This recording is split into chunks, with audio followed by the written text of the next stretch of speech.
Here we have the Practical Prototype Solutions PPS RC adjustable mount. Cool thing about this mount is it has a screw on the side to adjust your gear lash.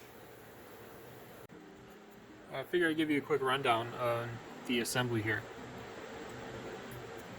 I call this the adjuster plate. The adjuster plate is made out of stainless steel,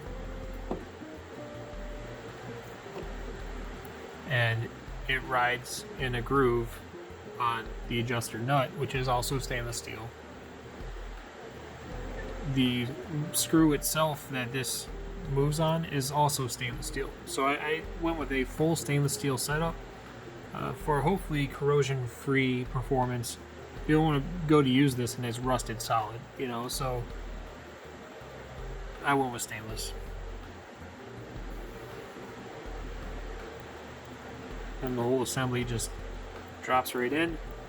So when you go to lock it, this acts as a lock too because it's a clamp. So whenever you're done doing your adjustment, lock it down.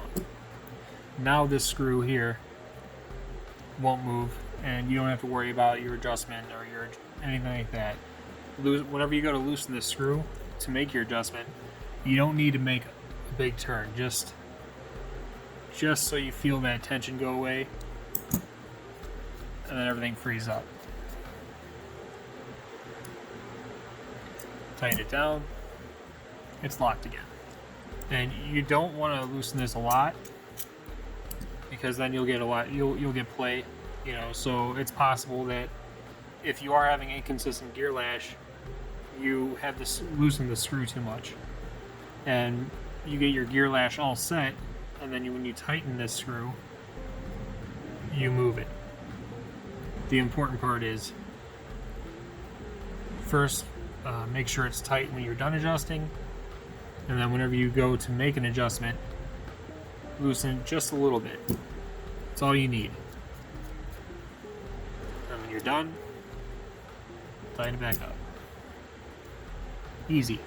This is only for the V4 Arrmas. If you have like the V3 with the round holes or without the top loading differential, you'll need to purchase the mount, the front differential mount. These are separate, and also a cap. So if we want to change our pinion, what we would do is loosen our clamp,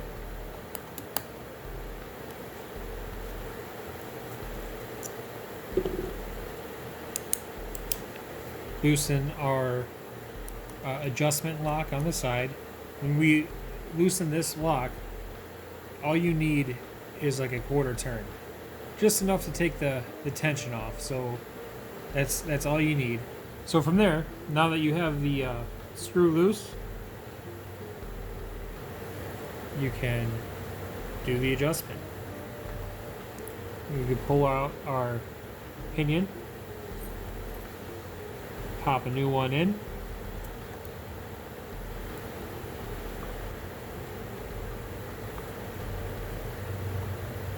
bring it to your gear, set your gear lash how you want it, tighten your adjuster screw,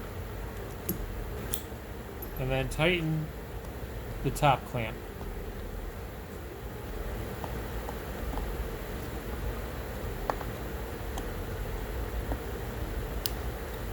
And there you go. It's exactly where you set it the first time with the screw. Really easy.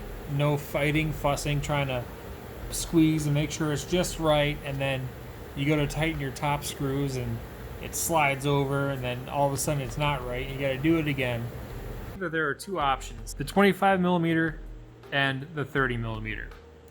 The 30mm is for the large can motors. By large can, I mean like the 56 series, like the 5694. It'll fit up to like a 58mm motor without needing a spacer underneath the mount. But if you do want to go bigger than 58, just know that you do need the spacer under the mount, and the 30 millimeter spacing. So by 30 millimeter, I mean between here and here is 30 millimeters. Between here and here is 25. If you have, if you want to put a K8, the Kraton 8S motor in your vehicle, you would actually need the 25 millimeter mounts because the K8 motors use the 25 millimeter spacing. Diameter wise, it'll fit just fine. Most motors like the TP Power, even with the 8 millimeter shafts, if they can fit on a stock mount, then you need the 25 millimeter adapter. If they won't, then you need the 30 millimeter adapter. That's all it is. The 30 millimeter also, if you look, you have a higher center line compared to the 25, and that moves you up and away from the chassis just a little bit more for extra clearance.